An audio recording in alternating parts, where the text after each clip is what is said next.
Nous sommes soldats, combattants pour crier au nom de Jésus, nous conquérons. Nous sommes vaillants, Vaillants, c'est de la parole au nom de Jésus, nous conquérons. Nous sommes vaillants, Vaillants, ciblés à dessein au nom de Jésus, nous conquérons. Nous sommes vaillants, Vaillants, ciblés à dessein au nom de Jésus, nous conquérons. Quels qu'ils soient les effets, Nous conquérons au nom de Jésus, nous conquérons. quels qu'ils soient les menaces, Nous conquérons au nom de Jésus, nous conquérons. quels qu'ils soient les mensonges, Nous conquérons au nom de Jésus, nous conquérons. quels qu'ils soient l'adversité,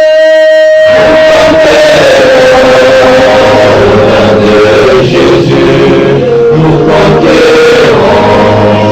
nous sommes vaillants, Vaillants, ciblés à dessein au nom de Jésus, nous conquérons. Nous sommes vaillants, Vaillants, ciblés à dessein au nom de Jésus, nous conquérons. Nous sommes vaillants, Vaillants, c'est de la parole au nom de Jésus, nous conquérons. Nous sommes vaillants, Vaillants, ciblés à dessein au nom de Jésus, nous conquérons. quels qu'ils soient les mensonges,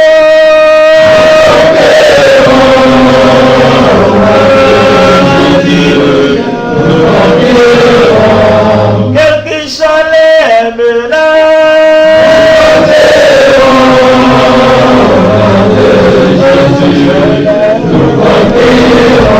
quelle que soit l'adversité,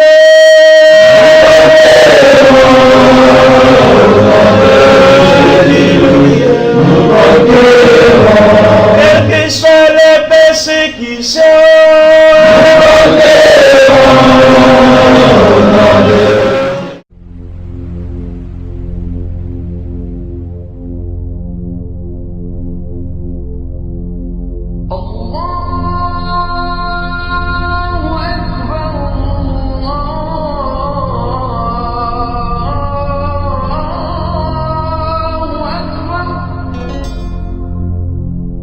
أشهد أن لا إله إلا الله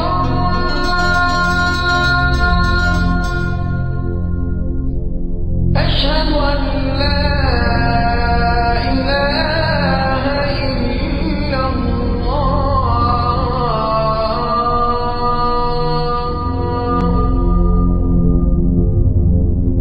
أشهد أن محمدا رسول الله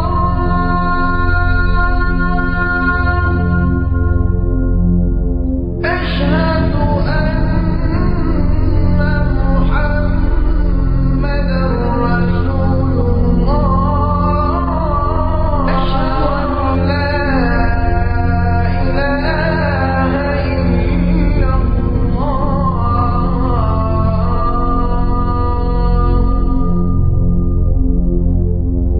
أشهد أن محمدا رسول الله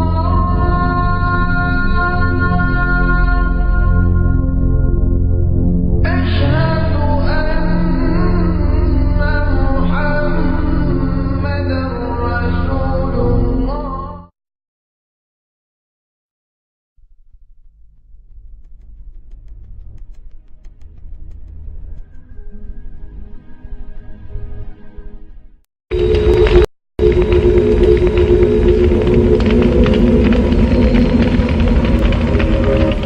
Dieu sait ce qu'ils ont vu de l'autre côté.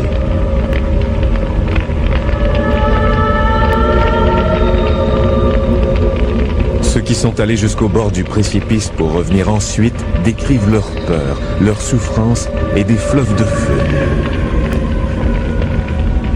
Ils parlent des visages hideux des damnés et des plaintes lugubres des âmes égarées.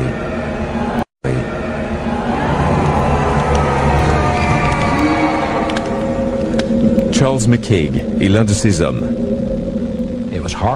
C'était horrible. C'était tout simplement incroyable. L'infirmière m'a dit que mes cheveux étaient tout hérissés et mes pupilles dilatées. Tous ceux qui étaient là savaient que j'étais terrifié.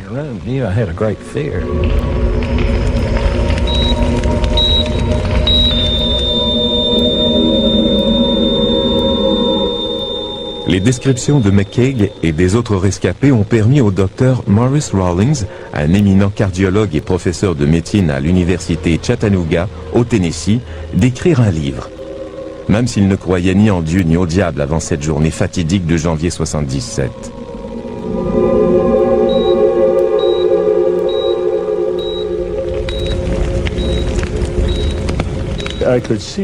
Je voyais bien qu'il s'agissait d'expériences infernales et je sentais la présence de Jésus-Christ ou l'influence d'un esprit divin dans la pièce. Je pensais, je suis médecin, c'est moi le responsable ici, mais je me sentais tout petit. Ces événements ont transformé la vie du Dr Rawlings et modifié le cours de la recherche sur les expériences de vie après la mort.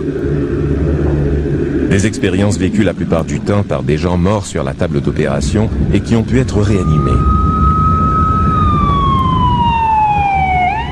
Aux États-Unis, 11 millions d'individus ont rapporté avoir vu le fameux tunnel de lumière au moment de leur mort clinique.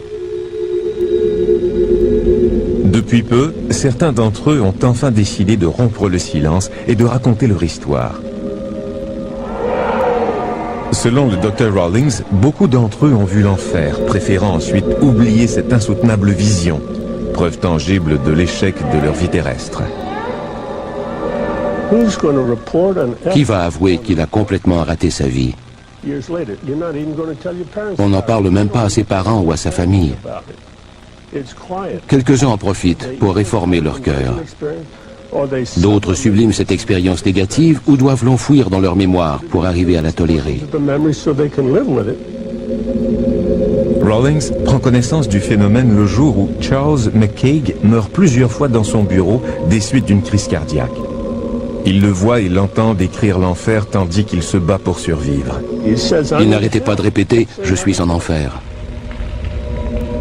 McCaig n'est pas la seule victime. Quand on leur demande des détails au sujet de leur mort clinique, d'autres rescapés décrivent des scènes macabres, hideuses, rappelant les images sataniques imaginées par les grands peintres de l'histoire. La vision des 4 fleuves de feu du Satan brossés par Giotto au XIVe siècle leur est commune, tout comme des descriptions semblables au Satan bestial de Francesco Traini. La plupart d'entre eux avaient l'impression de flotter au-dessus de scènes infernales où les flammes léchaient les corps nus des damnés, pressés l'un contre l'autre comme dans une fresque de Signorelli. Les découvertes qui ont poussé le Dr Rawlings à écrire « To Hell and Back » sont étrangement reflétées dans le Purgatoire de Bosch peint au XVe siècle. On y retrouve le fameux tunnel de lumière blanche, mais on y voit aussi les esprits terrestres englués dans la pénombre au milieu de nulle part. C'est l'odyssée de Charles McCaig qui amène finalement le Dr Rawlings à discerner le côté macabre de l'au-delà. En janvier 1977, souffrant de douleurs thoraciques, McCaig se présente à son centre de diagnostic. J'étais au centre de diagnostic parce que je croyais que j'avais fait une crise cardiaque au travail. Ils voulaient me faire passer une épreuve d'effort avant de me renvoyer chez moi. Pendant l'épreuve, j'ai regardé les signaux du moniteur et j'ai compris que ça n'allait pas. La ligne ne zigzaguait pas du tout, comme si mon cœur avait cessé de battre. C'est à ce moment-là que je suis tombé. Une des infirmières lui donnait de l'oxygène et une autre a commencé le bouche à bouche, pendant que je lui faisais un massage cardiaque. L'équipe a réussi à le réanimer, mais son cœur avait cessé de battre pendant de longues minutes. La première fois qu'ils m'ont réanimé, j'étais absolument terrifié. J'avais vécu une expérience horrible, mais je n'y comprenais rien. Le docteur m'a demandé ce qui se passait et j'ai répondu « Je reviens de l'enfer ». Il criait « Docteur, n'arrêtez pas ». D'habitude, il crie plutôt « Lâchez-moi, vous me brisez les côtes ». Lui, il m'a dit « Chaque fois que vous arrêtez, je retourne en enfer ».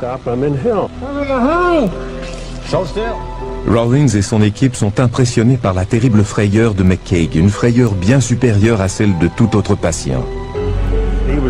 Il se débattait. Il disait voir les feux de l'enfer, des démons, des êtres qui le pourchassaient. Et il répétait « Je suis en enfer, priez pour moi ».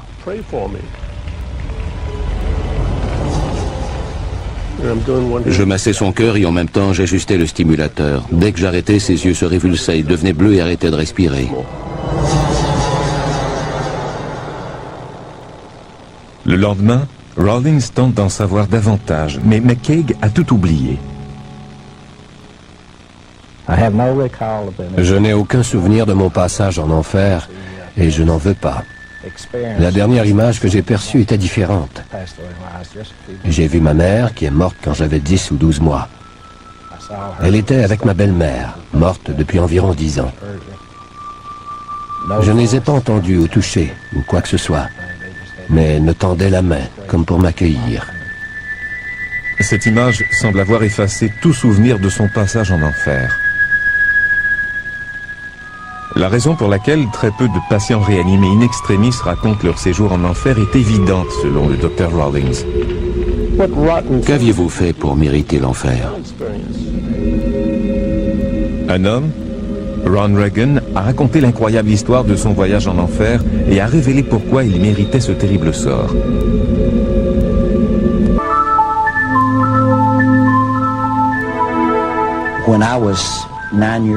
À l'âge de 9 ans, je vivais dans les montagnes du Tennessee. Nous étions très pauvres. Mon père n'était pas religieux, il était alcoolique et violent. Il passait son temps à crier, à jurer et à nous battre.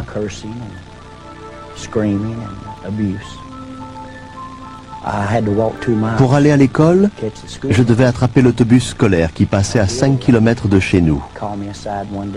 Un jour, une dame veuve m'a arrêté au passage et m'a dit « J'ai un cadeau pour toi ». C'était un petit agneau. Nous sommes devenus vite inséparables. Le matin, il marchait à mes côtés et l'après-midi, il m'attendait près de l'arrêt d'autobus. Jusqu'à ce qu'un jour, il manque à l'appel. Quand je suis arrivé à la maison, mon père changeait un pneu en jurant. J'ai vu mon agneau en sang à côté de lui. Il l'avait tué avec le cric.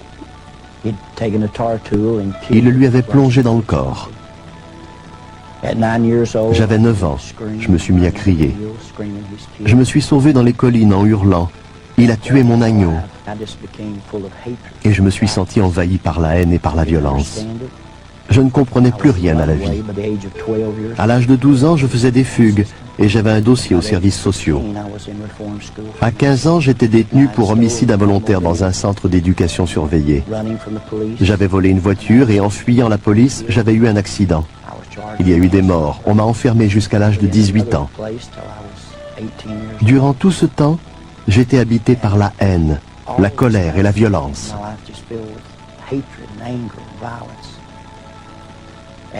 Entre-temps, j'ai tout de même fait la connaissance d'une jeune fille, Hélène. Personne ne voulait de moi à cause de mon caractère violent. Mais elle aperçut un autre aspect de moi. Et en 1964, nous nous sommes mariés. Elle avait 15 ans et moi 17. Nous n'avions pas d'argent, pas de travail, nulle part où habiter. Alors nous sommes partis à l'aventure. Nous dévalisions les débits de boissons et les stations-service en jouant à Bonnie and Clyde, je suppose. Peu après, ma vie sombrait dans la drogue et l'alcool.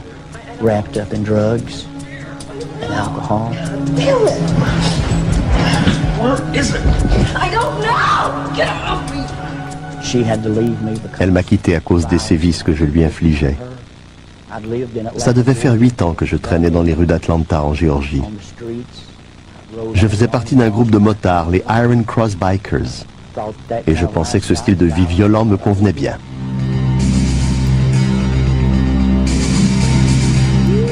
Grandma! Grandma!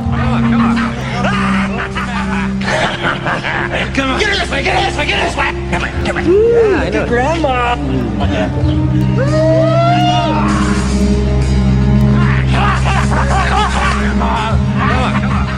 Un matin, je me suis réveillé dans la prison de Fulton Tower, à Atlanta. Ils m'ont dit, on n'en finit pas de t'arrêter pour coups, blessures et usage illégal d'une arme à feu. On a décidé de t'interroger au sujet des meurtres qui ont eu lieu ici, à Atlanta.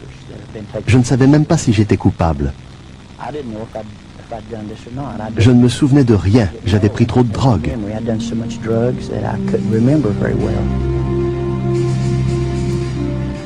Le lendemain, tandis qu'on l'amène au tribunal, il s'enfuit par une porte dérobée et prend l'autobus jusqu'à Knoxville. Il se réfugie auprès de son ex-femme et de son fils de 6 ans. Quelques jours plus tard, bourré de drogue, il attaque un homme à la porte d'un magasin. Son fils est témoin de l'agression. J'ai senti la haine m'envahir et je l'ai frappé.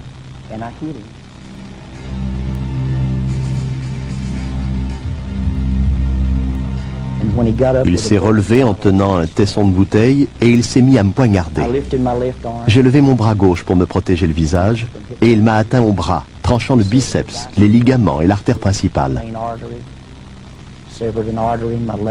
Ensuite, il a tranché l'artère de ma jambe et le commerçant m'a dit « Il faut aller à l'hôpital tout de suite, vous allez saigner à mort ».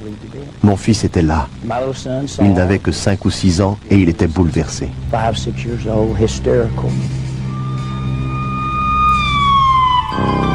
Quelques minutes plus tard, affalé au fond d'une ambulance, Reagan meurt et se retrouve aux portes de l'enfer.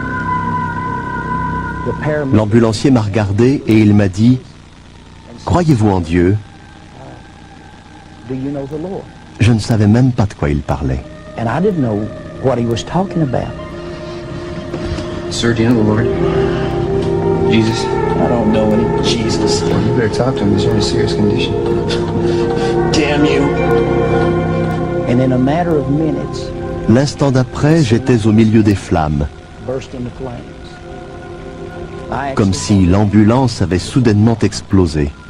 And all around me, I could smell Je sentais l'odeur du feu, like an electric ou plutôt un mélange de soufre et de fumée. smoke. I could hear screams. J'entendais des cris. And after a little while, it was like I was moving Au bout d'un moment, j'ai eu l'impression de survoler les flammes looking down. et je me suis retrouvé au-dessus d'un petit lac entouré de falaises. Appeared to be a small lake with cliffs all around it. But the lake Le lac était en flammes and the lake et une was foule de gens y brûlaient. and they're screaming and they're burning. Ils brûlaient et hurlaient. And they're all screaming. And then Tout à coup, leurs visages se sont rapprochés et j'en ai reconnu quelques-uns. start coming close to me, and I recognize some of them. I see ones that have died. Certains d'entre eux étaient morts d'une surdose ou avaient pris le volant un soir d'ivresse. Robbery. Some that have D'autres avaient été tués durant un vol à main armée ou au cours d'une bagarre. some that have Ils criaient tous mon nom. and they're all screaming. Ronnie, ne viens pas. Ronnie, don't come here. Tu ne pourras plus repartir. And I hear this, and Je les entendais, je respirais cette odeur, I don't understand. mais je ne comprenais rien. Really been Je ne afraid. connaissais pas encore la My peur. life's been filled Ma with vie était violence. remplie de violence et de haine. On m'avait tiré dessus, on m'avait poignardé, mais je n'avais jamais eu peur. À ce moment-là, j'ai sombré dans l'inconscience. And for Pendant des heures, des jours, des semaines, j'ai été incapable d'oublier cette vision. En sortant de l'hôpital, je me suis saoulé. J'ai pris de la drogue. Mais ça n'a servi à rien. no matter how much I drank, Je n'arrivais pas à oublier. I can't get this out of my mind. And I Dès don't que know j'éteignais les lumières, je revoyais cet horrible spectacle. because I keep seeing this horrible sight. Le lendemain, sa femme le convainc de l'accompagner à l'église. And a man gets up, Un homme a pris la parole. and I don't know. Je ne connais rien à la religion, mais il s'est mis à lire l'Évangile selon Saint Jean, chapitre 1, verset 29. St. John chapter Voici l'agneau de Dieu qui ôte le péché du monde. Il aurait pu lire n'importe quoi d'autre et je n'y aurais rien compris. Mais quand il a dit ça, je me suis souvenu de mon agneau. Il a dit, Jésus est l'agneau de Dieu et il est mort pour racheter les péchés de l'humanité et nous sauver de l'enfer. Il s'est mis à décrire l'enfer et je me suis dit, c'est ce que j'ai vu. Quelqu'un m'explique enfin ma vision. On ne m'avait pas appris à prier. J'étais impie. Mais j'ai dit, mon Dieu, si vous existez, si Jésus existe, et que vous essayez de communiquer avec moi, par pitié, tuez-moi ou guérissez mon âme.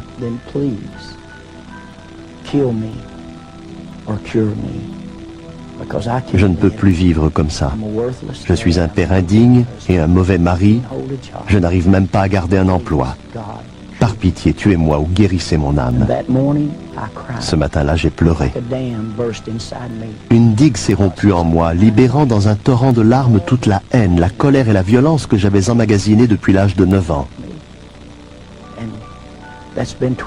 J'ai aussitôt éprouvé le besoin de raconter mon histoire à tous ceux qui voudraient l'entendre.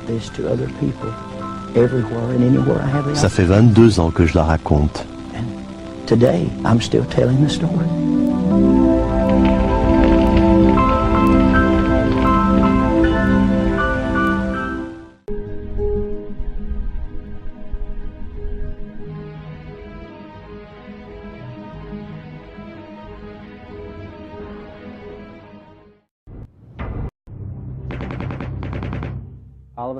Tout à coup, j'ai eu une sensation de chaleur dans le haut de ma tête, par l'arrière, puis tout est devenu noir.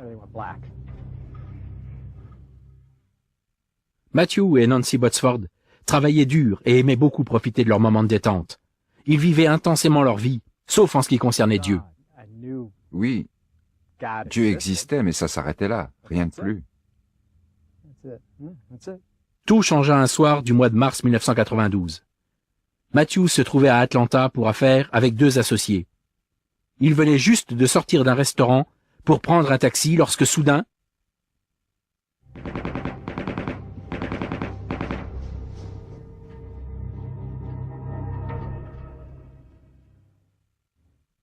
Matthew et ses collègues ne virent rien venir. Derrière eux, plusieurs hommes se disputaient. Lorsque 3 d'entre eux sortirent des Uzis et firent feu, un des amis de Matthew prit une balle en pleine tête qui le tua sur le coup. L'autre collègue n'eut rien, mais Matthew reçut également une balle à la tête et mourut. C'était les ténèbres totales et une peur incroyable.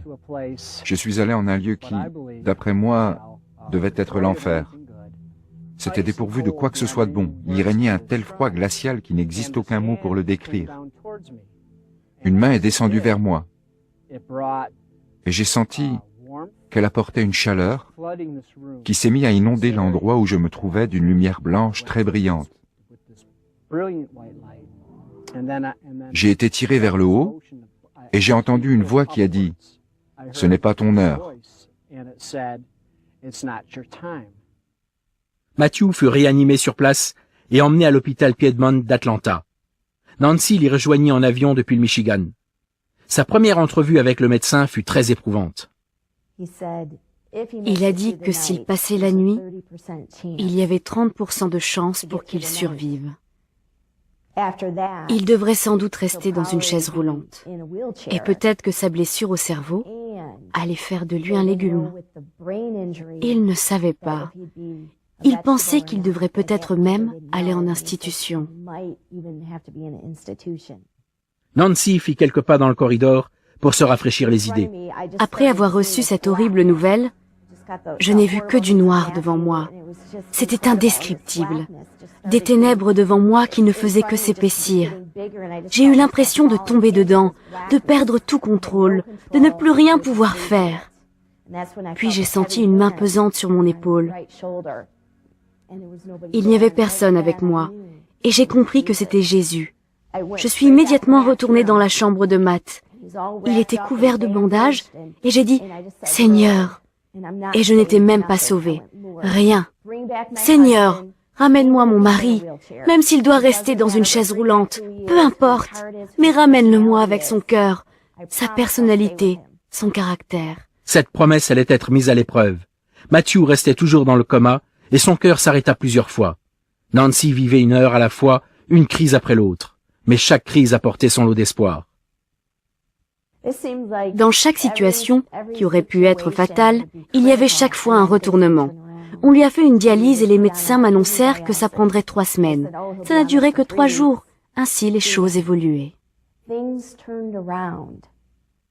Après 27 jours, Matthew sortit du coma. C'était merveilleux. C'était comme être reconnectés ensemble. Et dès qu'il est revenu à lui, la priorité est devenue de le remettre sur ses pieds, de se battre contre la probabilité qu'il doive passer le restant de sa vie en chaise roulante ou en institution. Le côté gauche de Matthew était paralysé. Pire, les dommages au cerveau affectaient sa capacité à penser et à réaliser même les tâches les plus simples. Ils retournèrent au Michigan, où Matthew commença sa rééducation afin de rétablir l'usage de son corps et de ses capacités intellectuelles. La rééducation, ça a été très douloureux physiquement. C'était douloureux, mais aussi cognitivement. Je me rappelle que je faisais des choses simples comme réciter l'alphabet mentalement en prenant bien soin de ne rien oublier de A jusqu'à Z. On m'apprenait aussi à manger. Pendant 2 longues années et demie, Matthew travailla dur avec Nancy à ses côtés. Les progrès furent lents. Il finit par pouvoir se passer de chaise roulante, mais il devait s'aider d'une canne pour marcher. Du côté mental, les progrès furent encore plus lents, mais Nancy se souvint de sa promesse de rester avec lui malgré tout. Cognitivement, ce n'était pas ça du tout. Il était complètement ailleurs. Parfois, je me disais que je ne m'étais pas engagée pour ça. Mais je me souvenais ensuite de ma promesse, qui était bien plus forte que tout le reste.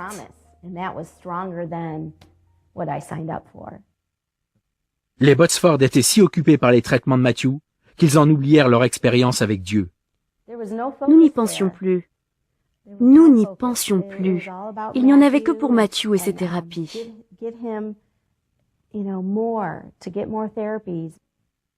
Jusqu'au moment où ils déménagèrent pour la Floride. Un jour, alors qu'il se promenait, Matthew rencontra un voisin. Je l'ai regardé et je lui ai demandé s'il savait où se trouvait une bonne église dans le coin. J'ai été tout étonné de ma question. Ma femme aussi en a été tout étonnée. J'ai dit comment? Mais nous ne cherchons pas d'église. Mais ils finirent par se rendre à un culte de Pâques. Nous avons compris. Nous nous sommes regardés, c'était ça. C'était ce dont nous avions besoin. Nous avons été remplis de paix et avons ressenti une grande stabilité.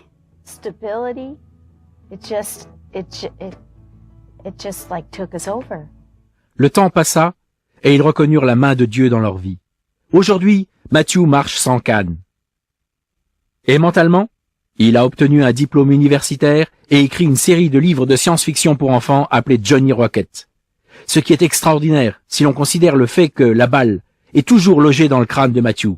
Mais le grand miracle de cette histoire, lorsque j'étais mort, je n'ai pas appelé Dieu. Pourtant, il est venu, et de sa propre main, il m'a arraché à l'enfer. Il m'a dit que mon heure n'était pas encore venue. Il est un Dieu qui aime. Le miracle, c'est que Dieu a tellement aimé Matthew qu'il ne l'a pas laissé en enfer, mais qu'il l'a repris.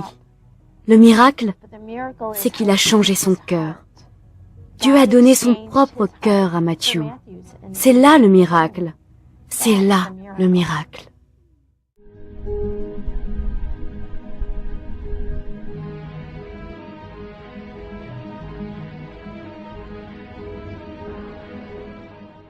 Au nord de que nous avons rencontré M. Jules Roucou, qui a passé 40 ans à travailler dans les docks du port de Rouen. Né dans les taudis de la rue des Arpents, il a été livré à lui-même dès l'âge de 13 ans. Cet homme est devenu ivrogne, buvant jusqu'à 5 litres de vin par jour, et bagarreur. Il a fait de la prison.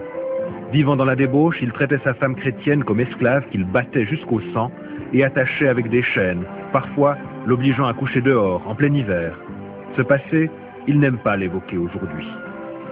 Lors d'un coma prolongé, il s'est trouvé dans un endroit horrible, ressemblant à l'enfer et dont il parle avec crainte et émotion. Cette expérience l'a conduit plus tard à donner sa vie à Jésus-Christ. Je suis né à Rouen, d'une famille très pauvre. Dès mon plus jeune âge, il fallait que je trouve de la nourriture pour nourrir mes frères et mes sœurs, ainsi que mes parents. À l'âge de 13 ans, je travaillais sur les ports et docks de Rouen, à tirer des mulets, des fûts de vin, à décharger des bateaux de vin. J'ai commencé à boire à cet âge-là. Par la suite, je suis devenu un voyou. À l'âge de 17 ans, je connaissais les filles de joie. À l'âge de 17 ans et demi, je me suis engagé pour l'armée, dans l'armée française. Quand je suis revenu de l'armée, j'étais plus que méchant. J'étais une crapule, un bagarreur et tout. Une fois mes 27 ans, je me suis marié, j'ai trouvé une épouse. Je me suis marié croyant que ma vie allait changer, mais c'était pareil. J'étais devenu ivrogne, invétéré, je frappais mon épouse. J'ai rendu mon épouse très malheureuse, mes enfants de même.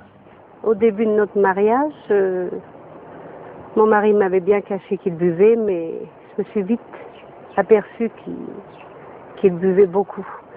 Et chez nous, c'était la vie d'enfer. Il rentrait le soir, il nous frappait, il nous couchait même dehors. C'était affreux, enfin. Et puis, il me menaçait toujours de se suicider. Donc, je ne le croyais pas. Et un jour, eh bien, oui, il l'avait fait. Et nous l'avons laissé comme ça, croyant qu'il nous faisait la comédie comme d'habitude. Mais Dieu, tout d'un coup, m'a montré qu'il n'était pas comme d'habitude. Et quand je l'ai vu, ses yeux étaient ressortis de la tête, son visage gonflé, c'était terrible. Et aussitôt, j'ai appelé mes enfants et on a appelé le SAMU. Le SAMU, pour eux, c'était un homme comme déjà mort. Et ils me l'ont transporté tout de même et il est resté 36 heures dans le coma. Et c'est un peu plus tard, oui, un bon bout de temps plus tard, comme après il est devenu chrétien, bien sûr, qu'il m'a dit qu'il avait vu des choses affreuses pendant son coma. C'était terrible, enfin. Finalement, j'en ai eu marre de cette vie. Ici, dans cette maison, j'ai voulu m'empoisonner, me supprimer. J'ai avalé une poignée de cachets. Je me suis retrouvé dans le coma. J'ai été 36 heures dans ce coma. Et dans ce coma, c'est affreux. Je me suis retrouvé dans l'enfer. J'étais accroché par des démons. C'est affreux.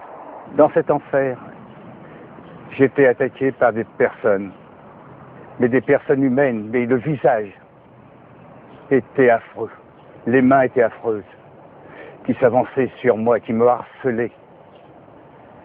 C'est affreux de voir des choses comme ça. Je ne souhaite pas à personne de voir des choses comme ça, dans cet enfer. Ça vous harcèle sans arrêt, vous ne pouvez rien faire. Vous ne pouvez pas reculer, vous ne pouvez pas avancer. Ces gens avancent sur vous.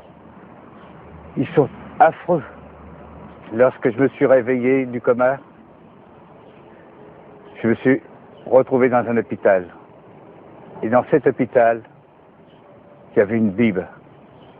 Et cette Bible, je l'ai ouverte, sans savoir pour qui et pourquoi. Je n'ai pas porté attention le jour même, mais le lendemain, j'ai ouvert encore cette Bible. J'ai retourné trouver cette Bible. Et là, j'ai trouvé que vraiment, il y avait un Dieu pour nous, les crapules, que ce Dieu était bon. Et qu'aujourd'hui, je peux le remercier si je suis vivant, parce que c'est lui qui m'a sauvé. Tant qu'il y a l'être humain, tout le monde me tournait la tête. Et aujourd'hui, avec la grâce de Dieu, je peux lui dire merci. Et que ce témoignage puisse servir à bien des gens qui veulent être sauvés, qui trouvent un sauveur, qui peuvent le trouver en Dieu. Parce qu'il n'y a que lui qui peut sauver une âme perdue. Je le remercie de tout cœur.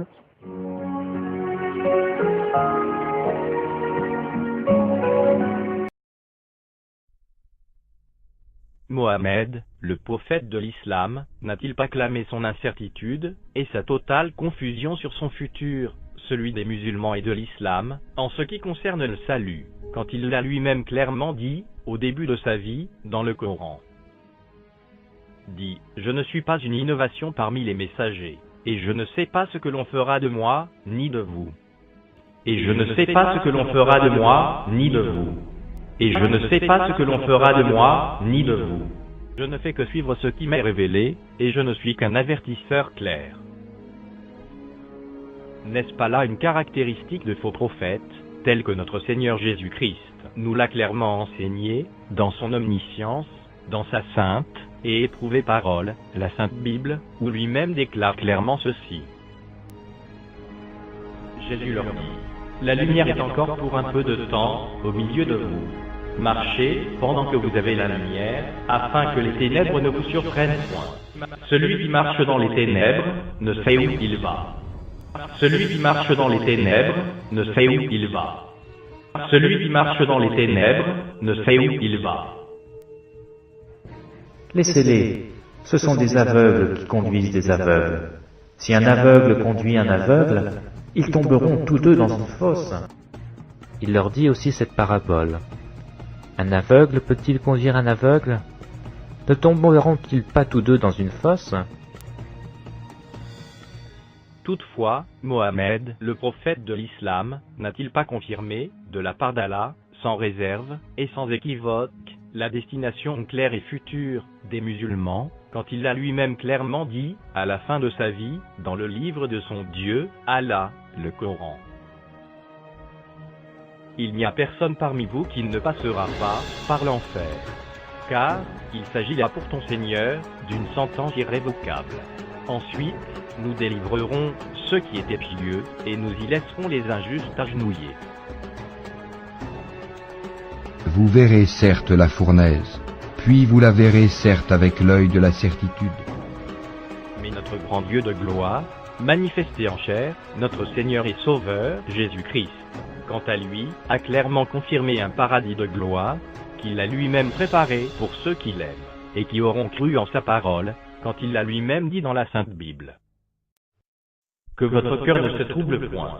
Croyez en Dieu, et croyez en moi. Il y a plusieurs demeures dans la maison de mon Père. Si cela n'était pas, je vous l'aurais dit. Je vais vous préparer une place. Et, lorsque je m'en serai allé, et que je vous aurai préparé une place, je reviendrai, et je vous prendrai avec moi, afin que là où je suis, vous y soyez aussi. Jésus lui répondit, « En vérité, je te le dis, aujourd'hui tu seras avec moi dans le paradis. » Le paradis illusoire d'Allah, c'est pour des ébats sexuels collectifs, voir Sourate 55 versets 70 à 75, Sourate 55 versets 54 à 58, Sourate 44 versets 51 à 54, Sourate 2 versets 25. C'est cela l'âme de l'islam, la course et l'espoir des musulmans. Raison pour laquelle ils combattent le christianisme, ils haïssent et tuent les chrétiens, ils égorgent leurs dissidents, voir Sourate 5 versets 33, Sourate 8 versets 12 à 17, Sourate 33 versets 60 à 62, et méprisent le Fils de Dieu, Jésus-Christ, ainsi que leurs femmes. À l'image de Mohammed, d'Ahmed Didat, de Tariq Ramadan, Abdul Majid, et bien d'autres, qui en ont fait une application radicale à leur propre vie, au point de ressembler au diable lui-même, le modèle par excellence de méchanceté, tel que mentionné dans la Sainte Bible. Lui, dont la condamnation est déjà arrêtée.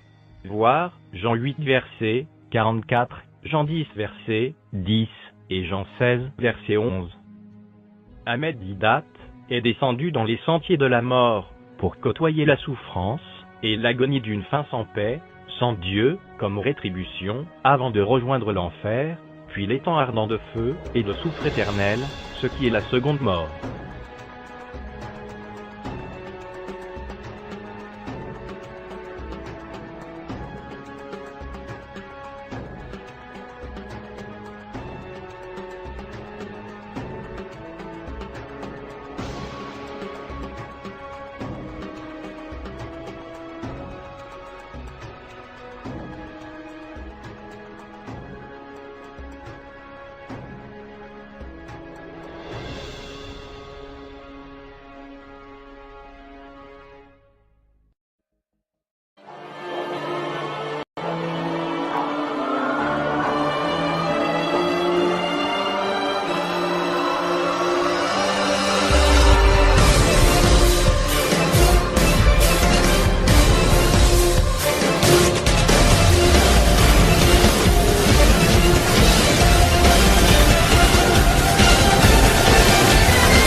Thank you.